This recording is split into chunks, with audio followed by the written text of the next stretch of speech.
Les planisphères nous présentent toujours le même monde, le nord en haut, l'Europe au centre. Mais on pourrait imaginer l'Australie au milieu ou l'Ouest en bas. Si l'Europe est au centre, c'est parce que notre monde actuel est défini par un point zéro de l'espace et du temps qui est le méridien de Greenwich. Mais ce centre aurait pu être ailleurs, et notre représentation du monde en aurait été complètement bouleversée. C'est tout l'enjeu d'un livre passionnant du géohistorien Fabrice Argounès. Dans Méridien, cet enseignant à l'université de Rouen montre comment les cartes ont permis à l'Europe de s'approprier le monde. Car il y a les navires et les armées pour dominer les autres, mais aussi les planisphères pour dominer les imaginaires. Alors comment les méridiens permettent-ils de s'approprier le globe ? En quoi ces lignes imaginaires sont-elles des enjeux de pouvoir ? Comment l'Europe est-elle devenue le centre du monde ?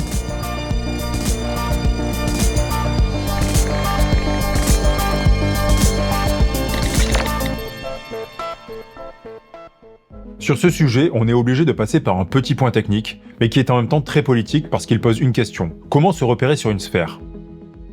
Car placer un point sur une carte nécessite de le positionner à la croisée d'une ligne horizontale et d'une ligne verticale, qui vont devoir être calculées depuis des références. La ligne horizontale de base, c'est l'équateur, et le méridien 0, c'est l'équivalent vertical de l'équateur. Mais à la différence de l'équateur, qui est pile à mi-distance des deux pôles, on pourrait placer le méridien de référence n'importe où. Et évidemment, les grands empires ont depuis des siècles et des siècles voulu se mettre au centre du monde en produisant des cartes où ils incarnaient ce point zéro. L'histoire des méridiens, c'est une histoire globale. C'est-à-dire que partout dans le monde, ou quasiment, à partir de périodes très anciennes, un des enjeux de la cartographie du monde, c'était de se placer au centre. Parmi une des plus vieilles cartes du monde, c'est une tablette mésopotamienne qui met donc Babylone au centre du monde. L'empereur de Chine, Kangxi, donc qui est l'empereur toute fin du XVIIe et une grande partie du XVIIIe siècle, il va demander un atlas, l'atlas dit Kangxi de son nom, qui est une cartographie du royaume, qui est probablement la plus grande campagne cartographique du XVIIIe siècle, et on part d'un méridien qui suit de Pékin. Et donc, ce que je veux dire, c'est que cette histoire des méridiens, elle est globale aussi parce que c'est l'histoire de la construction des États et du contrôle du territoire. Incarner ce point zéro, c'est se mettre au centre du monde. C'est pour ça que la cartographie est très politique. Fabrice Argounès montre que l'Europe va jouer un rôle à part, parce qu'à partir de Christophe Colomb, elle va conquérir le monde entier, et donc imposer une manière de visualiser le globe. Il parle en particulier du planisphère de Cantino en 1502, qui est le premier à représenter le monde comme nous le voyons aujourd'hui. Ce planisphère, il nous amène une nouveauté dont nous sommes encore les héritiers. Il va en fait découper un regard qui est le nôtre actuel, en installant l'Atlantique au centre du monde, et en étalant, vous voyez, l'ensemble de la planète. Quand on dit que c'est une rupture, c'est parce que c'est un des premiers planisphères modernes qui va donner naissance à l'ensemble des planisphères qu'on va avoir en Europe en particulier, puis qui vont se diffuser dans le monde entier et qui sont encore affichés dans les classes scolaires d'un collège français ou dans des bureaux, par exemple, de journalistes ou des bureaux de presse du monde entier, quoi. Donc c'est déterminant parce qu'à ce moment-là, finalement, on met l'Atlantique, et puis ça part côté plutôt européen, au centre du monde. Et finalement, c'est un regard que toute la planète aujourd'hui a quasiment sur le monde, parce que c'est comme ça qu'on se le représente, en fait. Alors, là, il y a une présentation très connue dans l'ouvrage d'Édouard Saïd sur l'orientalisme, qui évoque la géographie et qui dit que la colonisation, par exemple, c'est un acte de violence géographique par lequel l'ensemble du monde est exploré, cartographié, et finalement annexé. C'est-à-dire qu'il met en lumière la science cartographique et géographique comme une des sciences reines de la colonisation. Les cartes sont des supports d'une avancée des sciences et d'un regard sur le monde, mais ce sont également des supports d'une possible appropriation de nouveaux territoires. The riches of the New World are limitless, and the New World is ours. With our ships carrying the Spanish flag to the seven seas, our armies sweeping over Africa, the Near East and the Far West, invincible everywhere. On retient souvent un événement comme la matrice de la façon dont l'Europe va s'approprier le monde. Il s'agit du traité de Tordesillas en 1494, qui partage le globe autour d'un méridien, offrant l'Est au Portugal et l'Ouest à l'Espagne. C'est pour ça que 5 siècles plus tard, le Brésil parle portugais et le Pérou espagnol. Grâce au pouvoir des lignes imaginaires sur les cartes, des territoires immenses et totalement inconnus des Européens vont alors pouvoir être dominés. Et en lien avec cette nouvelle cartographie, il y a tout un travail de délégitimité des pouvoirs en place. La cartographie, elle peut délégitimer de plusieurs manières. D'abord, en changeant les toponymes. C'est-à-dire que les toponymes dits autochtones, traditionnels, disparaissent, vous savez, des cartes occidentales au profit de nouvelles appellations. Par exemple ? Par exemple, c'est l'extraordinaire mode des néo-toponymies européennes. C'est-à-dire, si je vous dis la Nouvelle-Zélande, la Nouvelle-Calédonie, la Nouvelle-Hollande, la Nouvelle-France, etc., vous voyez, c'est de plaquer des régions ou des zones européennes pour donner des noms à des territoires. Et donc, ce que je veux dire, c'est que la cartographie, elle participe à délégitimer d'une certaine manière. Vous enlevez les noms traditionnels, vous enlevez les pratiques frontalières, entre guillemets, les frontières et les pratiques de gestion des territoires traditionnels, et donc vous allez les remplacer par autre chose. Et c'est là où il y a l'alliance entre la cartographie et le droit. C'est-à-dire que, à partir du moment où vous ne reconnaissez plus les modes de gestion territoriale d'acteurs extra-européens, vous avez tout à fait le droit de traiter un continent comme une espèce de grande zone vide. Dans son livre, Fabrice Argounès relate les innombrables expéditions scientifiques lancées sur ordre du roi pour cartographier le monde, jusque dans le cercle polaire. Mais un problème se pose. Chaque grande puissance européenne a sa propre carte et ses propres lignes imaginaires. Car personne ne partage le même point zéro. Il y a le méridien de Paris, le méridien de Londres, le méridien de Berlin. Peu à peu va naître un besoin, celui de déterminer un méridien universel. Et ce besoin est aussi le signe d'un changement d'époque, car le grand idéal de la modernité est de fixer des normes pour unifier le monde. Le 18e, le 19e siècle, c'est l'apothéose, vous savez, de l'idée de l'universel, où vous avez une volonté de porter l'universel, évidemment du point de vue européen, mais de penser le côté pratique de cette universalité. Et l'autre quête de l'universel, celle-ci, elle est aussi liée plutôt non pas à la volonté de maîtriser sur un territoire, d'avoir une seule et même unité de mesure, elle est liée aux enjeux à nouveau de la mondialisation maritime. C'est-à-dire que lorsque vous êtes un marin européen dans les années 1830, suivant les zones où vous naviguez, vous devez jongler avec des cartes marines. Si elles sont produites par la marine française, c'est le méridien de Paris. Vous avez des cartes marines allemandes sur le méridien de Berlin. Et en fait, c'est un risque hallucinant pour un navire. I have 9 degrees 2. And yesterday? 6 degrees 10. And then you're about 53, 54 miles west of us. How can you be so sure? Et donc, les marins, c'est probablement les premiers à multiplier les demandes d'un méridien unique. Et c'est repris par les sociétés de géographie. Vous avez un géographe du 19e qui dit c'est un méridien unique, c'est la pierre philosophale de la géographie. C'est-à-dire c'est inatteignable, mais c'est ce dont tout le monde rêve. Et pourquoi c'est jugé inatteignable ? Parce que le méridien devient un symbole national majeur. Et donc, il va falloir attendre la fin du 19e pour que l'Angleterre, s'installant comme première puissance mondiale, premier empire mondial, première économie mondiale, première puissance maritime mondiale, a un magistère, entre guillemets, mais qui n'est pas scientifique, qui est politique, militaire et diplomatique, et qui va réussir à s'imposer. Ça va participer à construire une représentation du monde qui va s'imposer plus largement que dans les pays européens, où il est naturel de voir l'Europe au centre du monde. Le méridien de Greenwich est adopté au cours de la conférence de Washington en 1884, qui réunit une vingtaine de pays. Il couronne la suprématie anglaise, qui est alors l'empire sur lequel le soleil ne se couche jamais. Le choix fait à ce moment va structurer l'espace mental de notre monde, jusqu'aux technologies qu'on utilise aujourd'hui. En 2025, nous sommes les héritiers de cette conférence qui installe notre repère d'espace jusqu'au monde numérique actuel, les GPS. Et vous savez, la carte, ce que vous avez sur le téléphone, hein, le petit point rouge, c'est en fait un calcul d'algorithme pour des coordonnées géographiques qu'on vous remet sur la carte. On vous met sur une carte par rapport à une longitude et une latitude, parfois même une altitude. Et ça va être aussi quelques décennies plus tard la référence du temps, parce que on va aussi servir de Greenwich comme méridien de référence pour le temps, vous savez, avec le système des fuseaux horaires. C'est pour ça qu'on peut dire qu'en 1884 s'invente notre espace-temps contemporain.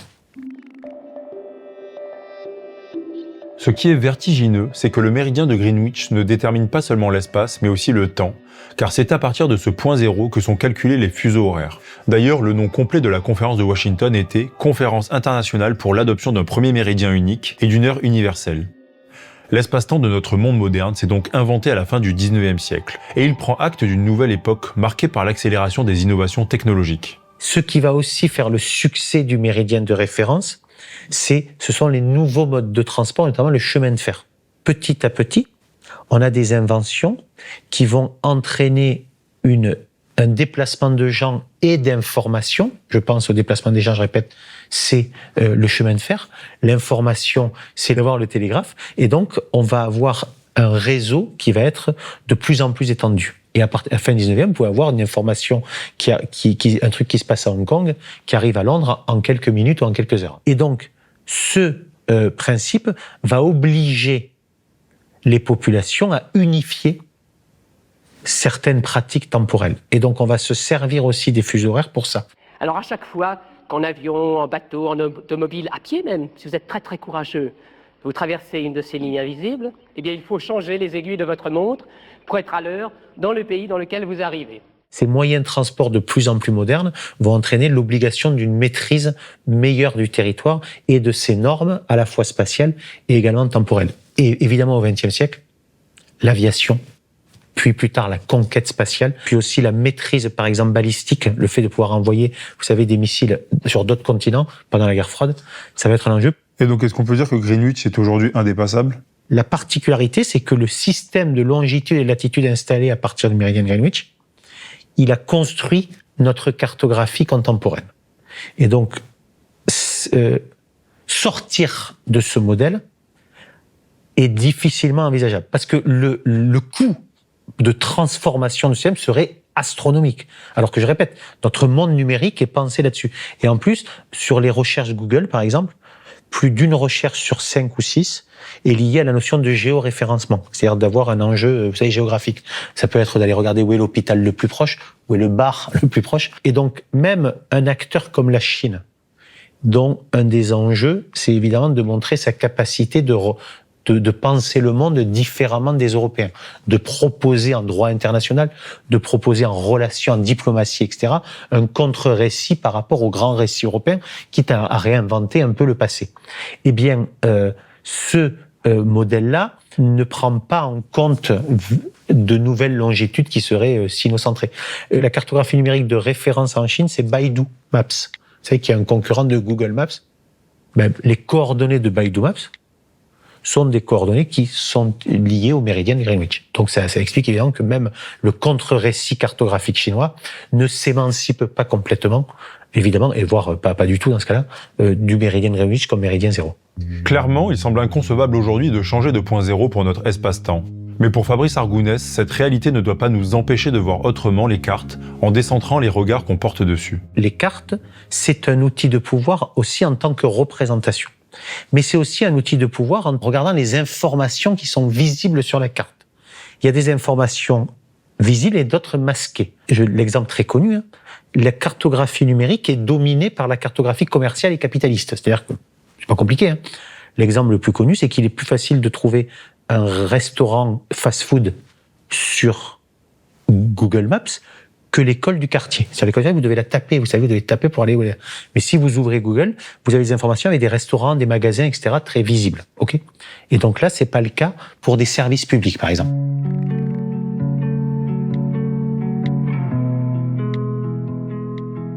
On a quand même toujours tendance à avoir ce planisphère centré sur l'Europe et l'Afrique. De même, le Nord, le fait que le Nord soit en haut, vous savez, c'est une convention. Pratique, mais c'est une convention. Et donc, il y a des planisphères en Australie, par exemple, où on retourne la carte, c'est-à-dire que c'est le sud qui est en haut, et là aussi, ça n'est ni moins bien, ni mieux. C'est simplement que c'est différent. J'ai parlé de la toponymie. La toponymie autochtone était effacée. La toponymie occidentale, européenne, était mise en valeur. Aujourd'hui, il peut y avoir une contre-cartographie décoloniale, c'est-à-dire de prendre en compte un retour à des sources non européennes, extra-occidentales, pour retrouver des éléments. Il peut y avoir d'autres modèles de contre-cartographie, par exemple, contre-cartographie féministe. Ça, c'est un enjeu, par exemple, par rapport au, vous savez, le nom des rues. Les noms des rues dans Paris, c'est un grand classique, effectivement. Le nom des rues de Paris sans la testostérone. Un groupe autrichien qui s'appelle le Gender Atlas a justement analysé les noms des rues de Vienne. Les lignes bleues représentent des noms masculins, les rouges des noms féminins, et les gris des noms neutres comme rue de la République. L'écart est gigantesque et il est encore plus parlant quand on le mesure en additionnant les longueurs. On comptabilise à peine 109 km de rues avec des noms féminins, contre 1500 km pour les noms masculins. Et donc, il peut y avoir plein de mini-projets de contre-cartographie militants, plus ou moins ambitieux, sur des zones plus ou moins grandes. Donc là, vous avez en Amérique du Sud le groupe Iconoclastistas, qui, comme moi, fait beaucoup d'ateliers de cartographie et de contre-cartographie collective, qui dénonce la prédation du territoire par les multinationales, que ce soit au niveau de l'agriculture ou au niveau de l'extraction minière. Le groupe a produit la carte des femmes et de la terre. Donc la carte est très détaillée, montre toutes les luttes menées ici et là pour défendre l'accès, tout simplement, l'usage à la terre. En ayant d'autres façons de regarder le monde, en quoi finalement la cartographie peut aider à pluraliser les regards et à sortir finalement de ce rapport où il y a un centre qui édicte sa souveraineté et sa vision du monde ?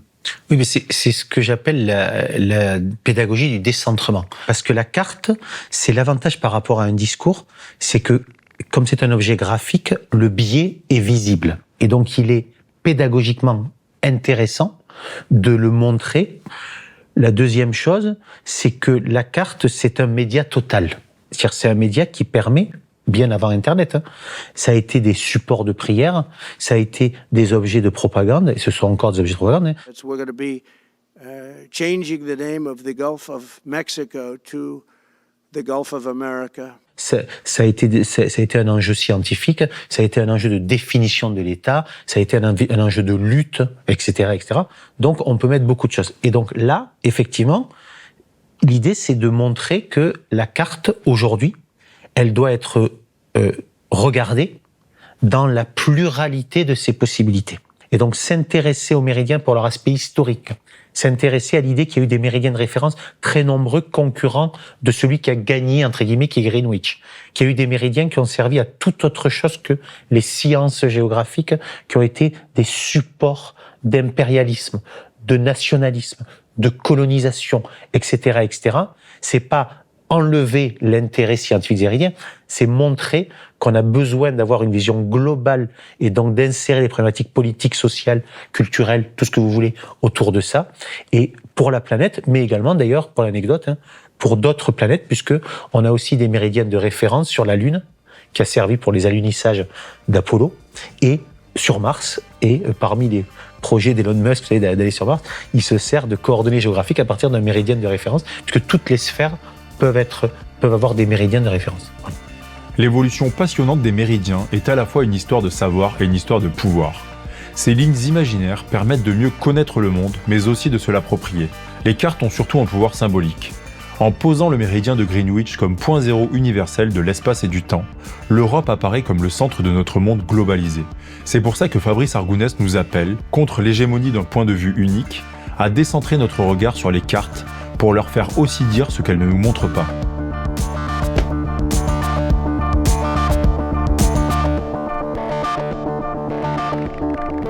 Pour aller plus loin, mes sources sont en description. Et pour garder les idées larges, il y a d'autres épisodes. À bientôt!